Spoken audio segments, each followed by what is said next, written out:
Hello everyone, we are on chapter 7 of Philosophy of Freedom.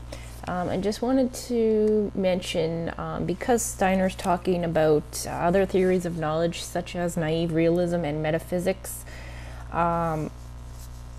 he's largely doing that because he's trying to show that how these theories of knowledge have their own limits to knowledge, which is largely due to the fact that they are flawed and these theories have inconsistencies.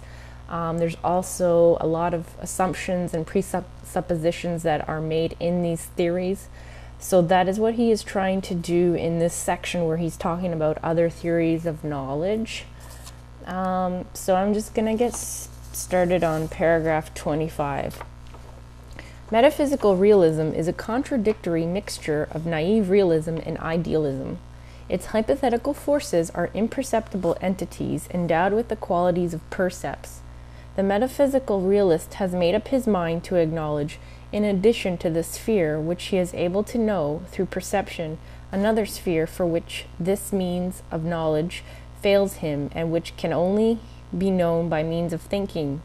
But he cannot make up his mind at the same time to acknowledge that the mode of existence which thinking reveals, namely the concept, that is, idea, is just as important a factor as the percept. If we are to avoid the contradiction of imperceptible percepts, we must admit that the relationships which thinking establishes between the percepts can have no other mode of existence for us than that of concepts. If we reject the untenable part of metaphysical realism, the world presents itself to us as the sum of percepts and their conceptual ideal relationships. Metaphysical realism would then merge into a view of the world which requires the principle of perceivability for percepts and that of conceivability for the relationships between the percepts. This view of the world can admit no third sphere, in addition to the world of percepts and the world of concepts, in which both the so-called real and ideal principles are simultaneously valid. So we have 25 summarized as follows. Metaphysical idealism believes in hypothetical forces, which are imperceptible entities endowed with the qualities of percepts. He believes in the perceptual sphere and another sphere, which is imperceptible, that can only be known through thinking, but he cannot decide which sphere is more important. Though there is a contradiction, they believe in imperceptible percepts. This worldview does not allow for the real and ideal principles to be valid simultaneously. So in this paragraph, Steiner is pointing out that metaphysics is, as he starts off, a contradictory mixture of naive realism and idealism. And as he mentions, metaphysics believes in this concept of percepts and imperceptible percepts. So it doesn't make sense. How can you believe in a percept that is imperceptible? And the problem here Steiner's pointing out with metaphysics is that they cannot at the same time acknowledge that the imperceptible percept is really the concept and the idea, and they can't accept that that is just as important as a percept. The ideal world, which is that of thinking and concepts, is just as valid as the world of objects and perception. And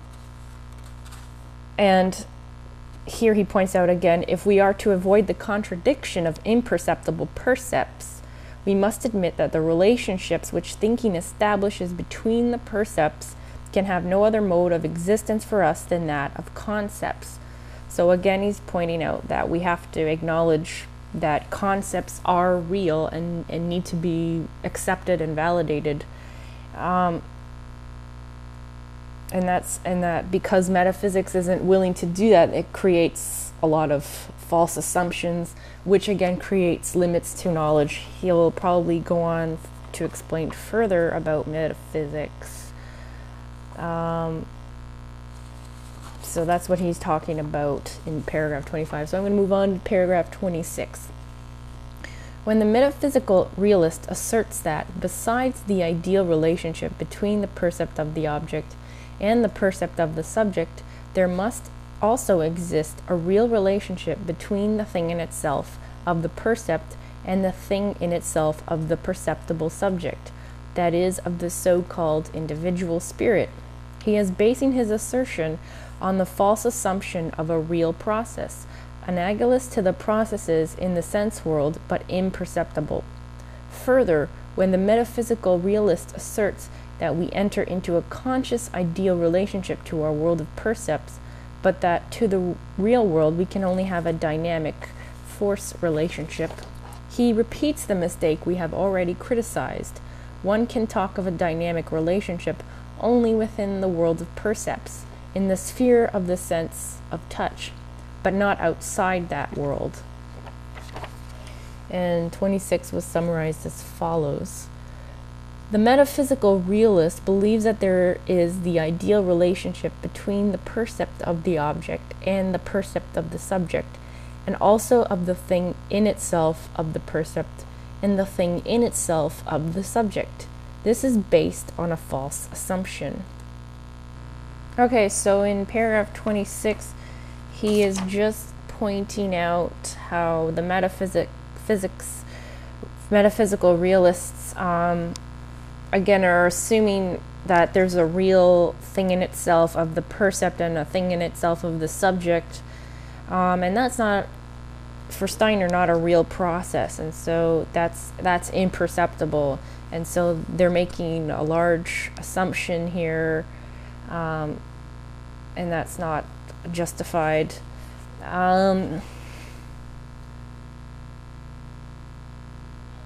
So that's the main point in that paragraph. So I'm going to just finish up with 27 because that's real short. Let us call the view which we have characterized above, into which metaphysical realism merges when it discards its contradictory elements, monism, because it combines one-sided realism with idealism into a higher unity. And 27 is summarized as follows. When metaphysical realism sheds its contradictory elements, we will call that monism. So 27 just points out if metaphysics is to get rid of its contradictory elements, then he would call that monism. So that's all we're going to cover for today. So I look forward to seeing you all again next time. Have a good day. Bye.